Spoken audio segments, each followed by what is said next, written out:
what it do? Welcome to another episode of T3MU TV. It's your boy Nero in the building. And you know when you see my face, I got a special guest.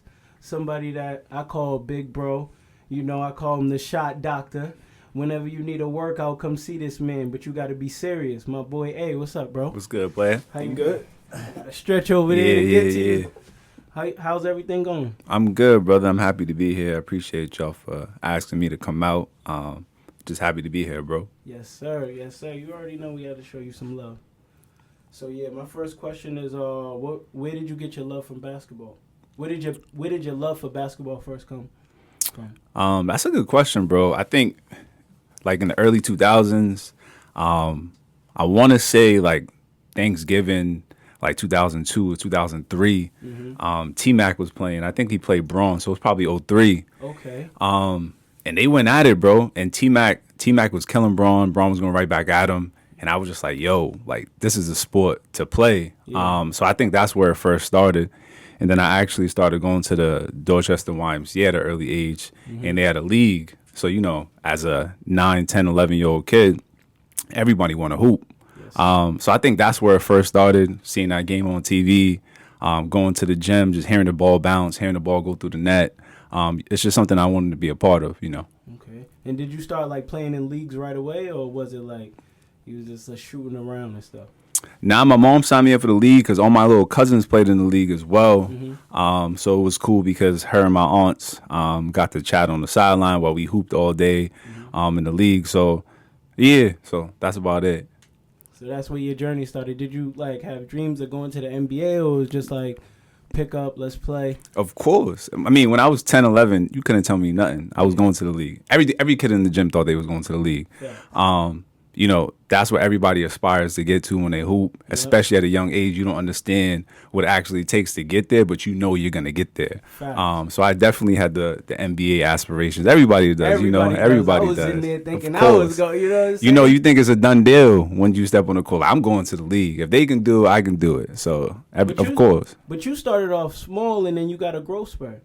Yeah, I was actually like, shoot. When I was younger, I was always fat. Like from 8 to 9 to 10, 11, 12, I was a fat boy. You know, I was waddling up and down the court. Chubby boy. Yeah, if you know my big homie Greg, like Greg got videos of me because he used to record them. Word. And I was like 225 at like 11 years old, 12 years old. I was a fat boy. So yeah, I started off fat, short.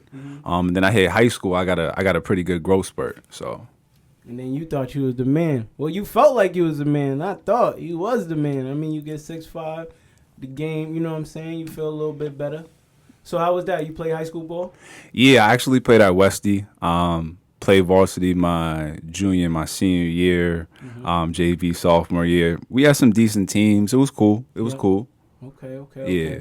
And then you go on to Providence College, right? Yeah. So I go to Westy. Junior, senior year, we play. My senior year, we lose in states. Didn't get recruited. It was like a typical role play on the Westy team. We had some really good guys. Shout out to Roger Paul, Juice, Jason, Nelson Gonzalez. Like, we had a really good team. So those guys went out to get the bucket. I kind of got placed as a big on the team, and was just really trying to play my role. But we had a pretty good team when I was a senior. You was gonna ask a question? No. Okay. Yeah, we had a pretty good team when I was a senior. So I graduated, went to PC on essentially like an academic scholarship. Okay, nice. Yeah, so I got the PC. About your books. Yeah, I was like, Westy was easy. If you've been to Westy, you go to Dorchester, you go to any of those schools, you know, like, it's not known for the academics. So school was pretty easy for me. I had a 3.5, so I got a little scholarly to go to PC, which covered pretty much all of the costs that was associated with it. Did you pick PC that was part of the scholarship? So it was between PC and Quinnipiac. So Quinnipiac's in Connecticut, PC's and obviously in Providence. PC was closer and they gave me more bread. Okay. So my mom's kind of forced me to go to PC as well. Yeah. Okay, so when you first touched down in PC, how was that? It was dope. It was definitely an experience because coming from the inner city in Boston, going to West Roxbury High School, everybody's black. Yeah. You know what I'm saying? Everybody's black or Spanish. You know, if you've been to West Roxbury High, you've been to any of the games or the school or whatsoever, 50% of the population's Dominican, the other half is like Haitian Yep. or Cape Verdean. So Get a mixture. yeah, of course. So when I'm at Westie, I'm with my peoples. You know what I'm saying? I'm with people that look like me. You get to PC, 98% of the population is white. Damn. So you got to maneuver different. You got white girls asking you why you got flip flops with socks on. I'm like, why you don't got socks on with your flip flops? What you talking about? Facts, You know what I'm saying? So it was definitely a learning experience, and I had to understand and like learn how to navigate through like a demographic that ain't look like me for the first time. Facts. Yeah. Facts. College is definitely like that, but Course. it's a good experience. Yeah, definitely. So when you get there, is your thoughts like, I'm trying out for the team? Yeah, it was. So that summer when I graduated from Westie, I was working out all summer with my guy Greg Grant. Mm-hmm. If you don't know Greg Grant's like Shout out to Bigfoot. Greg. Yeah, he's like Shout out to Bigfoot in the Greg. city of Boston. Everybody heard about him, but not a lot of people really know who he is. Yo, that's unique to say, bro. Yeah, of course. So like Greg was an awesome trainer for like me, Renee, Yep. Castro, Danny Brooks, Keon Jones, Yep. Bruce Shout out to Brown. all those killers. Yeah, of course. So he trained me throughout the summer, really fine-tune a lot of my game. So I got to PC my freshman year, and, you know, I got really caught up in the college life. We was going out. We was trying to slide on this, slide on that. So I wasn't really focused on hoop. Trials came around, and I actually didn't try out my freshman year, which was cool. Like, you know, I expected if I did make the team, it's PC, it's Big East. We had a couple NBA players on the team. I wasn't expecting to play, so I was just like, it is what it is. Who was there at the time? You remember? During my freshman year, we had Gerard Coleman, who's from Boston. Shout out Yep, Gerard shout as out well. Gerard He's from the Coleman. Bricks. We had Vincent Council, Brooklyn. He's actually the Big East all-time leader in assists. Oh, He went okay. there. Bryce Shout out Cotton, to you, bro. yeah, Bryce Cotton was a freshman as well. Okay, I remember. And Marshawn Brooks, of course. Bro, Marshawn Brooks. He got drafted by the Celtics. So there was a tough team that was there. Marshawn was out there getting 30 a game. I think he led the NCAA in scoring that year too. So they had a decent team. Dang, so you was trying to be a part of that because, listen, Yeah. right year could get you somewhere, you feel me? Of course. So freshman year, you don't try out. How is it coming back in the summer? Did Greg, like, get on you about that? Nah. Like he understood that like I'm at a Big East school. Mm-hmm. You know, I'm a regular kid from Boston. It's we got killers from Boston that don't play at that highest level. You know what I'm saying? No disrespect to them, but like the Big East is tough. So me just coming out of West Roxbury Public School, the chances of it happening were low. But he wasn't on me or anything along those lines. Nah. So going into your sophomore year, do you be like, all right, this year is the year I'm gonna try out? Yeah. So that year I tried out. Wait, before I go on, what made you not try out? I just feel like I wasn't ready. I feel like I wasn't in shape. Mm-hmm. I feel like I just wasn't. We were hooping. We played pickup almost every day, but I didn't feel like I was in shape. I didn't feel like I was working out. I didn't feel like my game was crisp enough to really try out. I should have. I absolutely should have. But that's the primary reason I didn't really try out, though. Okay. Yeah. So then we get to your sophomore year and you do try out, right? Yeah, my sophomore year I try out. My homie who made it over me. He actually was a senior. You remember his name? Yeah, Anthony Muhammad. That's my guy Shout out too. to you, bro. Anthony Muhammad. That's my guy too. I see him in New York when I used to. Well, I just moved back when I used to live out there. I used to see him all the time. It's like it's all love. He was a senior. He was a little bit more athletic than me. Okay. We went at it a little bit in tryouts. He ended up getting that last spot. Mm-hmm. But it was all love. It was all love. Facts. Yeah. Oh, so he took the last spot. Yeah.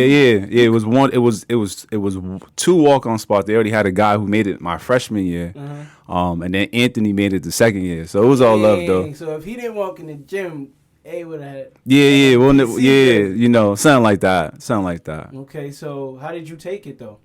Nah, I took it on the chin. Like it is what it is. I feel like everything happened for a reason. Facts. And it did happen for a reason. Like me not making the team actually worked out because like playing pickup one day in the gym. Every day at 4:00 at PC, everybody play pickup. Down there's like the Reggie Lewis Center. There's 4 courts. All the students go down there and play pickup. Beautiful facility. Yeah, it's nice. So like during my sophomore year, after I didn't make the team, during pickup, just like short little white dude walk up to me. I just played pickup. We won a couple games or whatever. I think we was ready to get out of there. Little short white dude pull up on me. He was like, "Yo, I'm an assistant with the women's team. Like, We looking for dudes to practice against the girls. Okay. I'm like, come on, bro. Like, I ain't finna practice against no girls. Like, Yeah, I feel like you. don't disrespect me. Come on, bro. He's like, nah, it's not even like that. He was like, yo, hear this. He was like, yo, if you do this, like, we give you free sneakers and we give you free gear. You only got to come to practice twice a week, and you literally just beat up on girls for 2 hours. Say less. I'm like, cause you got to understand at college too. Like, if you hooped in college, you don't appreciate how much gear you get. That's like true. they get sweatsuits, jackets, sneakers, Especially at the running D1 shoes, level. especially at the highest level. So I was like, yo, I need that. Fact. Like, I need the gear. You know what I'm saying? Like, especially at 18, 19, you know, we want Jordans, we want tech sweats, we want this, we want that. So I end up practicing. I built like a really good rapport with that coaching staff. And later on, that actually got my graduate assistant position where they paid for my grad school, and I was a graduate assistant coach on the women's team. That's what's So up. like, it actually, like, me not making the team, I probably would have never been downstairs, gotten that opportunity to be a graduate assistant. Obviously, making the team would have came with a plethora of other opportunities as well, but it all worked out in the end for me. God had So a plan for yeah, of course, always. And I was just about to get to that. Like, how did you get the coaching job with the women? So going into that, who was like your favorite players? I would say At PC on the men's team. on the girls team, because now you're around the girls. Now you get to see them on a day to day. Yeah. And girls college basketball, they get it in. No, they do. It ain't They sweet do. over there. They do. It They ain't do. sweet. They do. A girl will give you 30. Nah, for real. And during the practices a couple times, I'm like, damn, like, she kind of tough. No funny.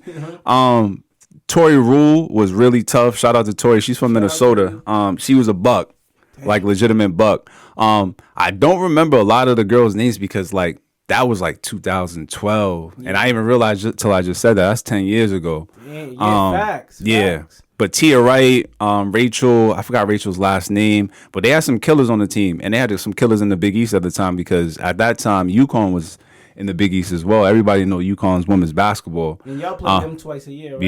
Yeah, yep. So it was cool. Who was on the UConn team at that time?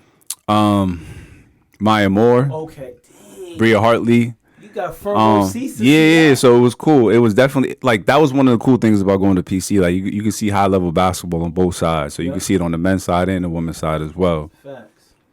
That's what's up. Yeah. So what I was gonna ask you, did you ever think about coaching after getting that position? Nah, definitely. You know, with me personally, I never really wanted to coach per se in terms of X's and O's and defensive schemes and offensive schemes. I was never really into that. I was always into the player development stuff. Yeah. At PC on the women's team, like when the head coach had brought me on as a graduate assistant, I told her from the jump, like, hey, I don't want to do X's and O's. You know, I want to work with their skills. I want to make sure that, you know, I'm improving their jump shots, improving their handles, improving their IQ, things along those lines. So coaching wasn't my forte. I can draw up some stuff just from experience. And because being a player development coach, you have to understand sets, defensive schemes, offensive schemes. You have to understand that stuff in order to apply it to your training. But that's not what I wanted to do. I wanted to, like, really hone in on the player development stuff. Yeah. And so would they give you like assignments like, okay, well, since you want to do player development, you take these couple girls and you work them out, and then they see how you do? Yeah, so the player development part was cool too, because backtracking before I was in grad school, a couple of the girls on the team, because I used to be killing them in practice, no funny. I think I got some video of that too. I probably could send to you. But a couple of the girls on the team used to pull up on me because we were cool too. We were cool outside of hoop. Used to pull up on me and be like, yo, I want to work out.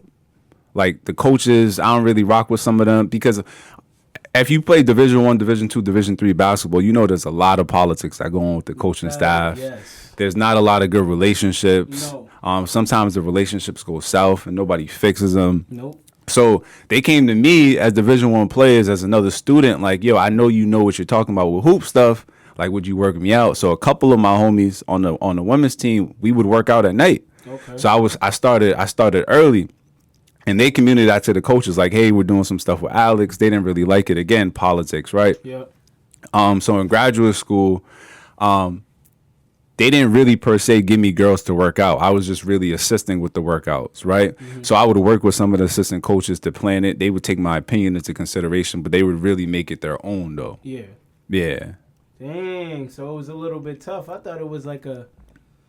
Nah, there's a lot of politics in Division I basketball. And, a lot of the coaches at that level, they really know what they're talking about. Fact. So for them to bring you in and say, hey, you take the full reins, there's a lot of politics that go into it. They have to trust you as well. They have to make sure that you know what you're talking about, because at the same time, like, this is food that they putting on their table. That's like true. If these players aren't performing at a high level and if they're not winning, coaching staffs get out of there quick. You know what I'm saying? 2, 3, 4 years.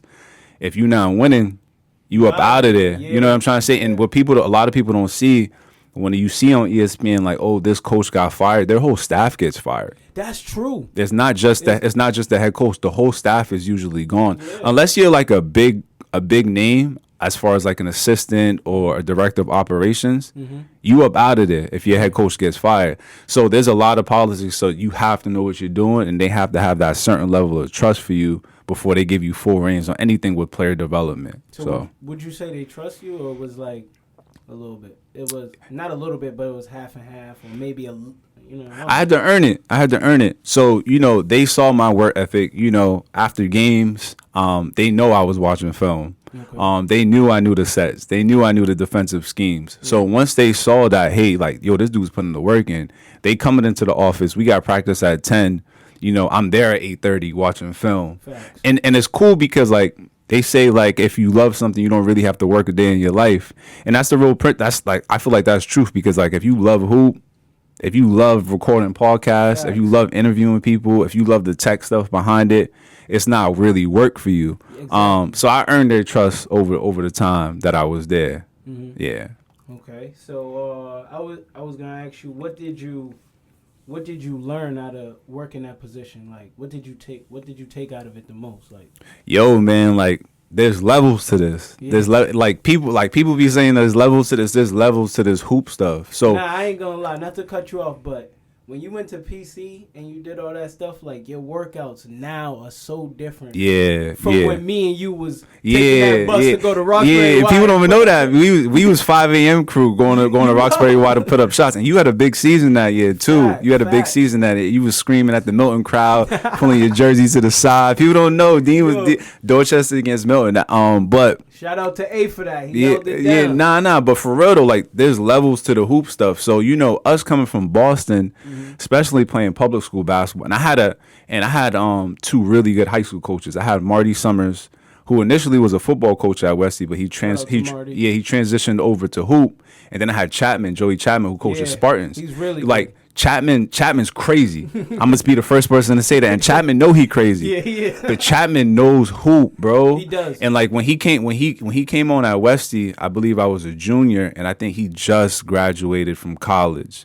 But he knows hoop, bro. Yeah, he do. So like even when he was having conversations with the guards, I'm listening. Okay. When he's talking to me, I'm listening to every word he's saying. He's crazy, but I'm listening though. I say all that to say, like, what you learn in high school at the public school level, there's a different level and understanding of basketball when you get to the college level.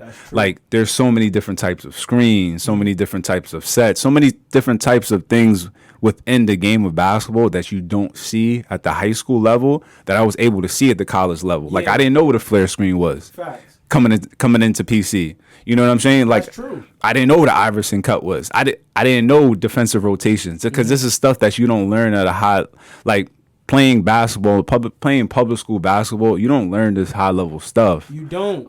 They teach you some dump down to the bigs. Yeah. Or maybe a fast break play, and you doing like press breaks. And yes. Yeah. So, and people don't understand this too. When you see your homie who's tough in the hood, right? He's tough. He killing everybody. He come play pickup, kill everybody, average 35 in BNBL, and then you see him get to that level, and you be like, yo, why homie not playing? Yeah. It's not because it's lack of talent, but he just ain't have that high level of understanding of hoop. You know, when I was at PC and when I was with the women's team, you know, what I used to take it upon myself, I used to watch the men's practices. I used to watch what they do. I used to watch their sets. I used to watch how they coach. And Chris Dunn used to, like, kill the freshman. Like, he seen a freshman on him, and it looked like he saw green lights. Yeah. Because defensively, he knows they don't know what they're doing. Yeah. And a lot of the times where these kids is coming from, they're the best players in their cities. That's so true. they not playing unless, obviously, when they play EYBL, Yep. when they play in the Adidas Nation circuit, et cetera, they playing high level guys, but it's not on a regular, day-to-day basis where you playing against NBA guys coming out of high school. Fact. You know what I'm saying? Guys that are NBA ready. So I say all of that, there's just levels to basketball, and me being at PC and me being a graduate assistant, I really got to see it because I'm in the women's practices on a daily basis. I'm watching the men's practices as well. I'm watching the men's workouts at night as well.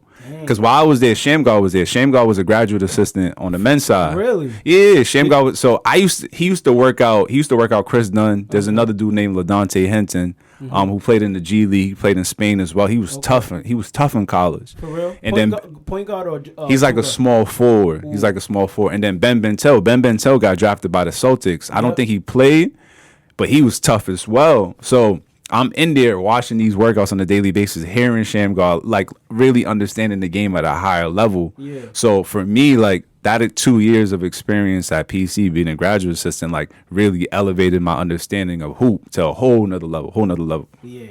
It just showed you like a different side of hoops. Because I ain't going to lie, when you came back, your workouts was different. You was just like, yeah, bro, you got to get it in with me now. Yeah. You know, them 30 minutes we used to do before you hit the weight room was legit. You feel me? Yeah, definitely, bro. So what did you get a degree in at PC? So my undergrad, my degree was in sociology and black studies. And then grad school, I got it in counseling. Okay. So it was cool.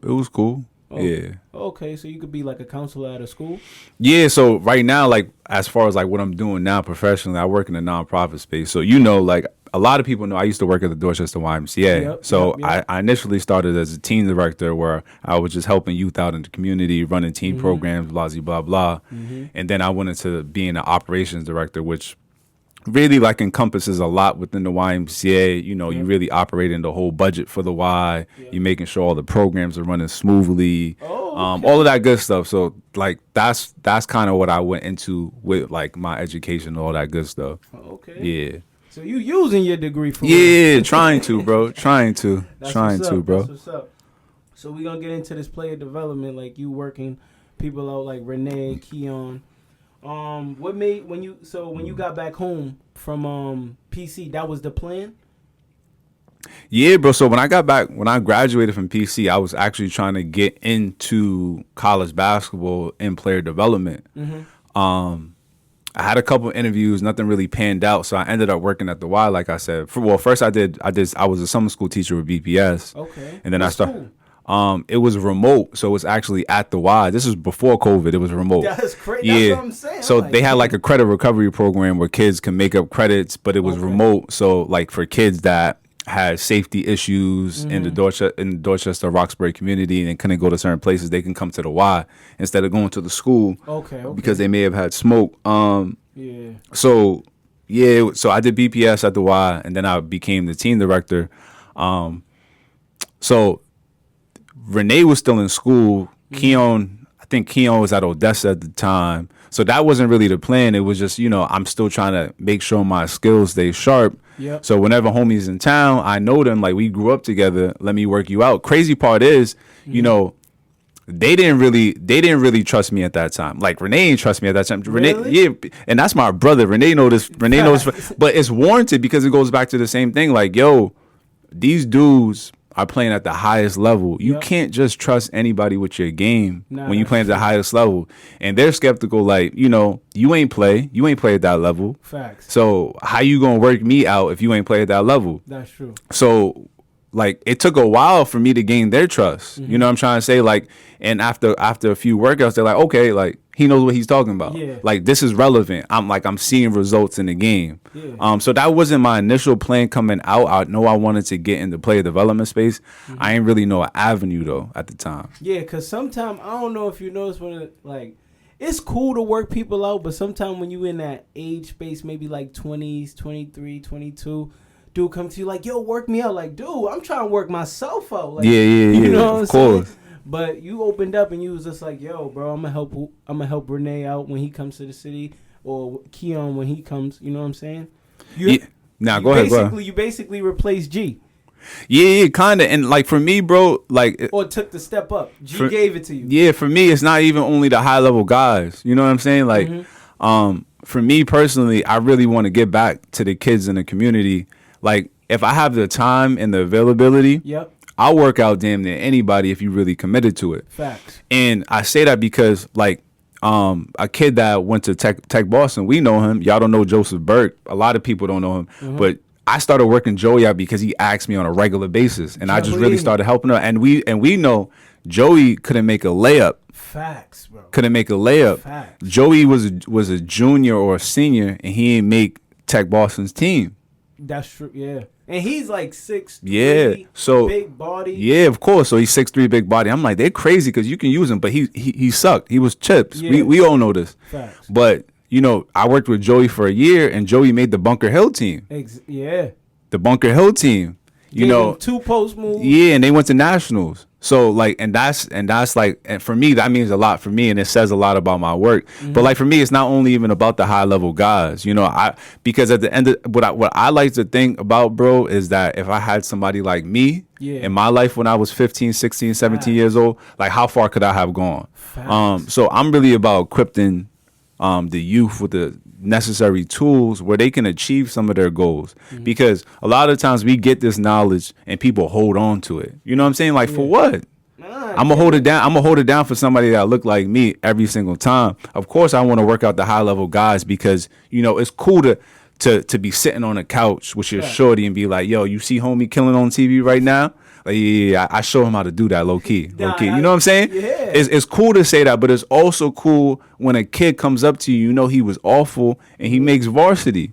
Like, he may never play a college game, but just the fact that he made the varsity basketball team means the world to him. Yeah. So that means just as much to me as me helping out somebody that's playing on ESPN. You know what I mean? Fact, because you see the growth. Yeah, you see the growth, you of took course. Him from one place to another, and now look at Joey. Like what you said. Like Joey didn't even make his high school team. Then he made a college basketball team. Now it's huge. And Bunker's no joke. It's one of the top JUCOs in Mass. Yeah, you know what I mean? Bro. So that's what it really means to me, and that's what it's really about, bro. Being able to teach, like my man Stiz. Shout out to Stiz. Stiz, the man of HP. Yes, you know, sir. Stiz will text me like, "Yo, I got a kid that needs your help in HP, bro. I'll come out there any time and work a kid out if Stiz refers them to me. You know what I mean? So, for me, it's awesome. It's like it's great to work out high level guys. It's awesome, but the kids are really, really important to me as well.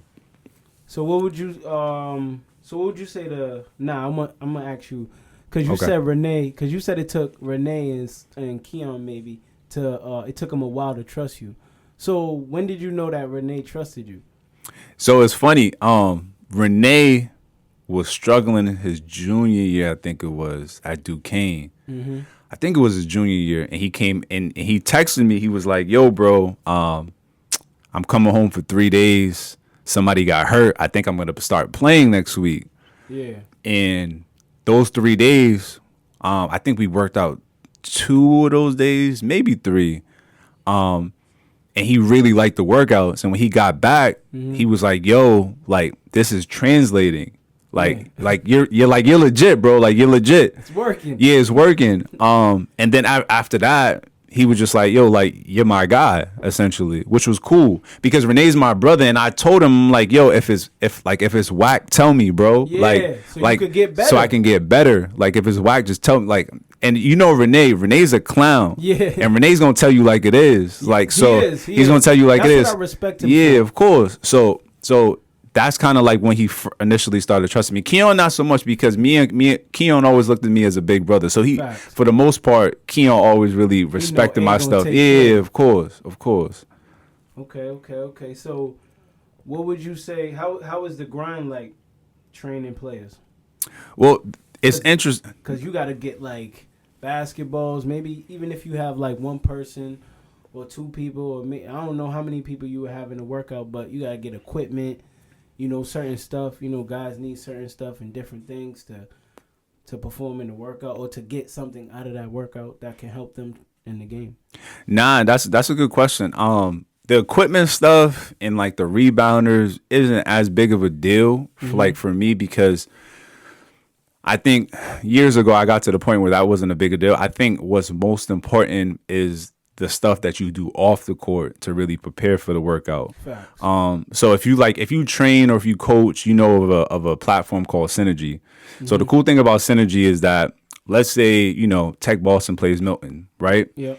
Whoever records the game, somebody uploads it to Synergy. So Synergy is a company where for that particular game that gets uploaded, somebody behind the desk for the company breaks down every single play. So every possession, every set, et cetera, et cetera. So mostly only like college coaches have access to Synergy or utilize it because it's pretty expensive. I've had a password since I've been at PC. Oh, So PC helped with that. yeah, so with all that being said, with Synergy and that online platform, like really going in and look and breaking down somebody's game and understanding, you got to, it's so much that like encompasses it. You have to understand, like, all right, what time of the year is it? Is it the off season? If it's the off season, are we really honing in on two things? Are we honing in on shooting and finishing? Those are the two things we honing in for the off season. If you're on like a little 2-3 day winter break, I'm looking at your film to really breaking down your possessions and seeing, like, where is he struggling? Is he struggling in transition? Is he struggling coming off screens? Is he struggling coming off ball screens? And what I'll do during like the break is that I'm going to try to simulate the game as much as possible to the areas that you're struggling in, right? So I say all of that to say, with the training stuff, a lot of the work happens before you even get on the court. You know what I'm saying? Like, how invested am I? And this is for me too as well. Like, I don't like to work out a ton of guys at the same time because I can't really help you if I don't know your game. Fact. I can put you through some stuff. We can get some reps up, but if we really want to hone in and like really improve those micro skills, it takes me doing some work on the back end and really looking at your game, really analyzing your game. So as far as like training, like the on the court stuff is easy. Like, I can always get basketballs. I can always get like one of my young boys to help me work somebody out as far as like rebounding or setting screens. But for me, it's really like, yo, I gotta learn homie's game. Facts. You know what I'm saying? Like, where can I really help and how can I simulate the game situation so when you get in the game, everything look familiar. You real comfortable. You know what I mean? Facts. Trainers is changing the game because you would think about it when it was different. When you was 12 coming up, like, a trainer could be some dude that just be at the gym like, yo, we going to take 5 jump shots from here, 5 jump shots from here. Then we going to do layups, then we going to do... Training has gone to another level. Bro, I kid you not. And it's funny you say that because I was just talking to my Greg about this, who we were talking about earlier. Yep. Like 10 years ago, there wasn't really no trainers on a large scale. Facts. That phenomenon happened over like I want to say 5-6 years ago. Everybody popped out the woodworks as a trainer. Yeah, bro. And no disrespect to anybody, but no disrespect to anybody. I was like, damn, like everybody trained now. Yeah, and I wish it was like this like 10 years ago, because me coming out of PC, I would have really had a better understanding of like what I could do. I can be in player development where I can go work for a college or NBA team and really just train guys. So wait, you didn't know that you... Nah, bro. Like, yo, you got to understand, 10 years ago, the player development stuff wasn't as widely known about. Like, it was a lot of stuff behind the scenes. I feel like, not to cut you off. Now you good. I felt like C. Berkeley.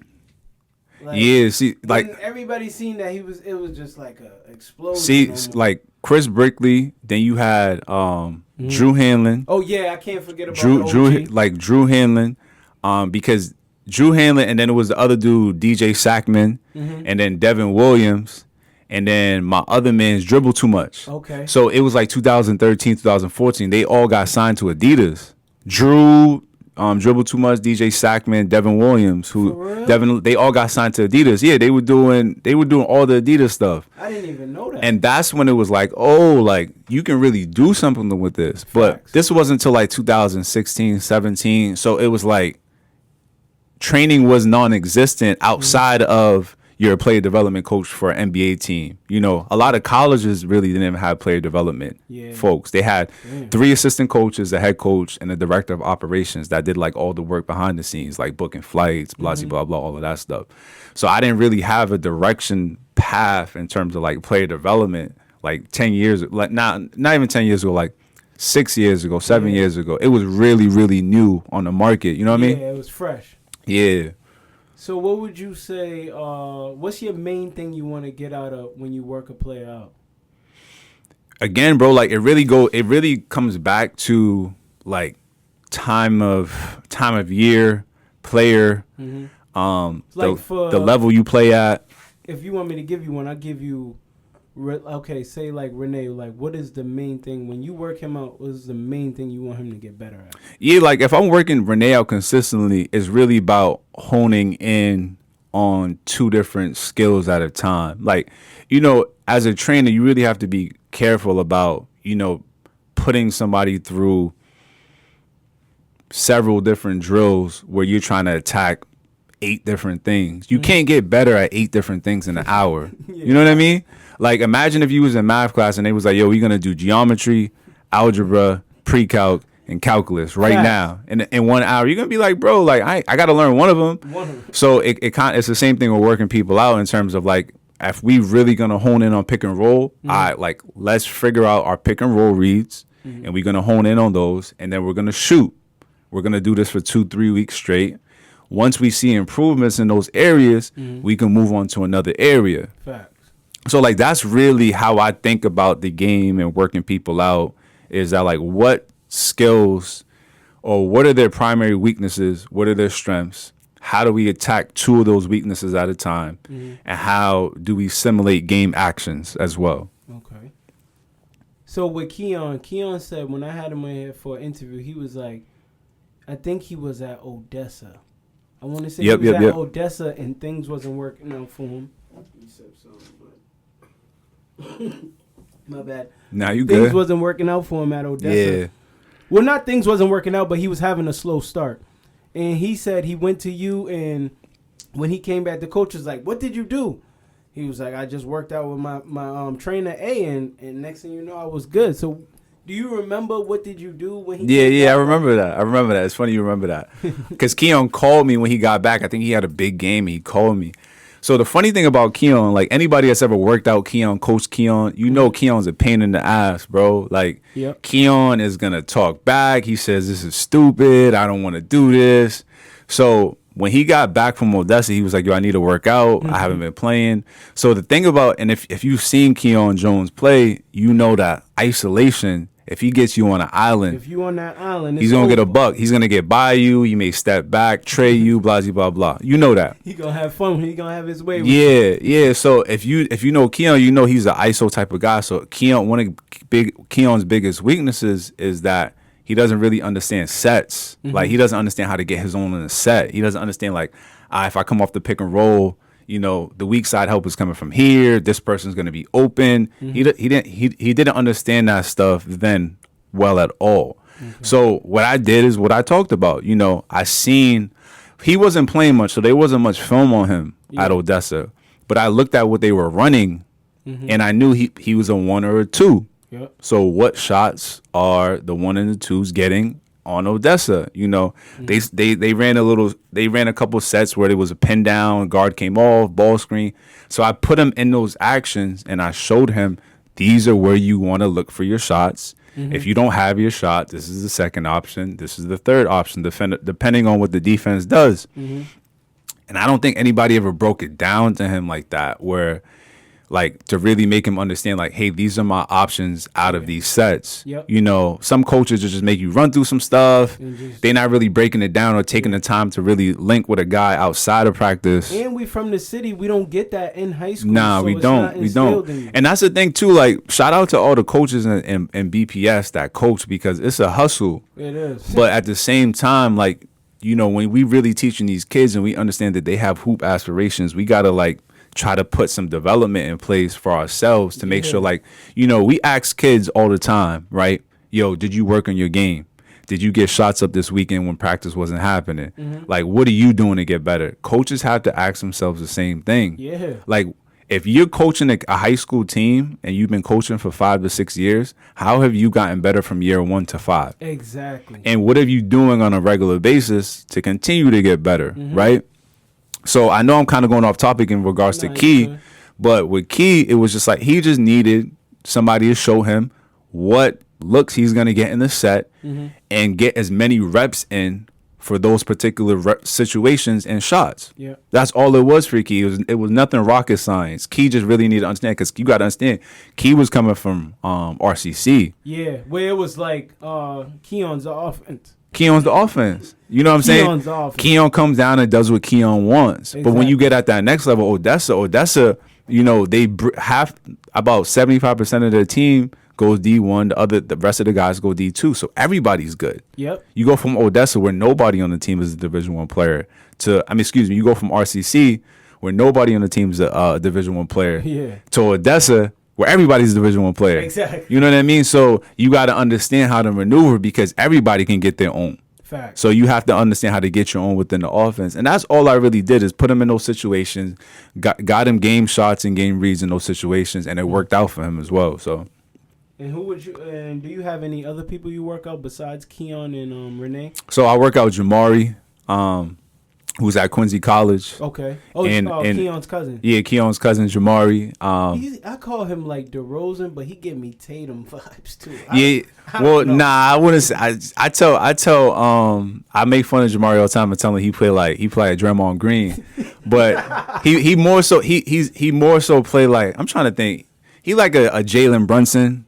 From Nova, yeah, because Jalen Brunson in the league shoots it really well and is really efficient. Tough, and he's having a great year. Yeah, he's having a great year. But Jamari's like really downhill type of guy, make the right pass, decent finisher around the rim. He doesn't like to shoot it as much as I would like him to. But Jamari's really, I'm getting to the rim, I'm making the right read, whether it's a pass or a layup. And he has a high IQ, and he's pretty good in transition as well. But as far as like guys that I work out, like I work out other guys per se, but I don't call them my guys. You know what I mean? So I don't, as a trainer, I don't take credit. If I work somebody out one time, like, I'm not saying you one of my guys, because you're not. I only work you out one time. I have like, you can only do so much for somebody when you work them out one time. You know what I mean? Because then I can be like, oh, I had Jalen Adams, or I had Bruce Brown, or because like I've worked them out before. You know what I'm saying? But I don't like, I used to work out Aaron Khalix, but like it never. Aaron Kaleski? Yeah, Kaleski. Yeah. Shout out to you. Yeah, man. Shout out to Aaron, because Aaron's tough. He's killing in Ireland. Really? Yeah, he's killing in Ireland. Okay. And that's a big part to Vinny. Shout out to Vinny. Vinny's my guy as well. But like as far as like guys, I don't really scream out guys' names that often, unless like, you know, we've worked together for a whole summer or things along those lines. Because a lot of people be clout chasing as well. Facts, and I'm not about that whatsoever, bro. Like, I'm not about that whatsoever. So for me, it's really like over the last 5 years or so, it's really been Renee, Keon, Jamari. I'll even throw Joey's name in there as well. And like the other guys that would come to workouts, so I would work out with them on a regular basis. But I also moved to New York, so I was out of Boston for like the last 2 years. I just moved back to Boston a couple months ago. My boy. Hey, man. So like I feel like if I was here during the pandemic, I would have had a lot of more guys that I can tie to my name. But yeah, bro, like those three, Jamari, Keon, and Renee are really the guys that I really had a big part. And no Bruce. In their development. Nah, I can't even throw Bruce in there. Like, I only worked Bruce out a couple of times. You know, Bruce was always OT for the most part. That's true. Now that he's in the league, he has a little bit more flexibility, but he primarily works out with Pierre. Okay. And Pierre's legit. The ATF guys, they do their thing. They work out almost any pro in Boston that is from the area. They go to ATF. So I can't even throw Bruce's name in there. You know what I mean? Okay. Bruce, you gotta go see. Hey, man, listen. So what would you say your strength of working, what's your strength of your workouts? Yeah, bro, I think, so for my strengths, I think the pick and roll is something I really have a really, really good understanding of at almost every level, from high school to all the levels of college to even NBA as well. Yeah. You gonna ask a question? Nah, I was like, dang, I thought you was gonna keep it simple and be like shooting or something. Nah, pick and like I love the pick and roll action, especially because if you watch basketball, almost any level, like the pick and roll is a huge part of it, and being able to understand how to operate within it, whether you're a guard or a big or a tweener, like you can play at a high level if you can run the pick and roll properly at either side. Shooting as well, like for me, I feel like I can really break down somebody's shot. Yep. Make them understand the You're fundamentals. the shot doctor. Fundamentals. Yeah, I fixed a decent amount of people's shots in my time. Hey, it's the shot doctor. Yeah. So I feel like shooting is probably one of the biggest parts that I really focus on workouts, because the same thing with the pick and roll. Even more so with shooting. If you can shoot, you can almost play at any level of basketball. Any level. You can almost play at any level of basketball. So shooting is extremely important. And then really understanding systems within basketball and how people fit into them. They oftentimes people say you can't teach IQ. That's true. I think I disagree with that. You know, Really? yeah, I disagree with that, because I feel like if you can simulate a game, you can show people where your reads are gonna be. That's true. But sometimes you need bodies in order to simulate games. But if you can simulate a game and put somebody in a controlled environment, you can teach somebody IQ. They just have to understand the reads and where their reads are gonna come from. That's true. Prime example, Keon, as good as he is, if you talking about basketball IQ, when he was at Odessa, it wasn't extremely high. He'll tell you that. You know, that's something that you have to work on. So I think like teaching IQ, understanding the pick and roll, and shooting are things I really, really have a good grasp and understanding of, and I can really hone in on somebody's game and teach them those skill sets as well. So yeah. And what would you say is something you could work on during your work, like your weaknesses, maybe that better? Man, I don't want to sound cocky, but I don't think I have any, because if you don't, you know I'll say this, Dean, like I feel as if with the workout stuff, I've been doing it, you know, since I was damn near a teenager. So people don't even know this, like, you know, Danny Brooks, my boy Danny Brooks. Shout out to Danny, that's the big bro. Who went to CM. If you from Boston and you grew up in that era, Danny's a legend in that era in high school, like giving 40 to everybody in the Catholic League. So Danny, Renee, we used to work out together, and they used to ask me to lead the workouts when we was 17, 16, 17, 18 years old, because they know I had a good understanding of it, right? So because I've been working people out, this is like 08, 07. Like I've been doing workouts and training people, like whether I realize it or not, because at that time I was working out with them. Facts. You know, so I've been working people out, and I didn't realize this until the other day. I was like, yo, damn, it's been a while. It's been almost 15 years since I've been working people out. So, you know, I've taught kids as early as the age of 4 or 5. Like I've done clinics for kids that young. To elementary school, to middle school, to high schoolers, to college, to guys that haven't even played in the NBA, who've been like, yo, your workout was tough, bro. Like, you know what you're doing. So for me, because I think I've seen it at almost every level and I've taught it at every level, I don't really think I have any weaknesses. I think what I have to do a better job of is like really going back to certain things that worked really well for me in the past, because, you know, there's so many different drills you can do in hoop.